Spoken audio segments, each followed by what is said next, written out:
端午經典瑤柱果蒸粽，料足味濃，一口嘗盡傳統廣式風味。傳統果蒸粽料要足，心要細，選用慢烹中式鍋嚟煮，蒸煮入味更放心。先處理食材，五花肉加秘製粉料撈勻醃好，醃半個鐘入晒味。冬菇、火腿切小件，蓮子洗乾淨備用。瑤柱用溫水浸發隔乾，保留海味鮮醇，係果蒸粽提鮮嘅關鍵。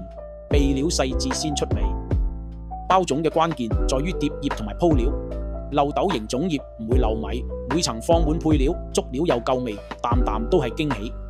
紮實粽身，綁緊水槽，力度啱啱好，唔會裂葉。用傳統手法包出正宗果蒸粽，外形靚，味更濃。將啲粽整整齊齊放落喺炒鍋，加水加到合適嘅水位。慢烹炒鍋可以鎖溫鎖味，長時間蒸煮水分都唔會流失。慢烹中式炒鍋，煎炒炆蒸燉，一鍋多用，餡料入晒味，糯米軟綿綿，喺屋企就可以輕鬆做到正宗廣式果蒸粽。最後祝大家開開心心過端午。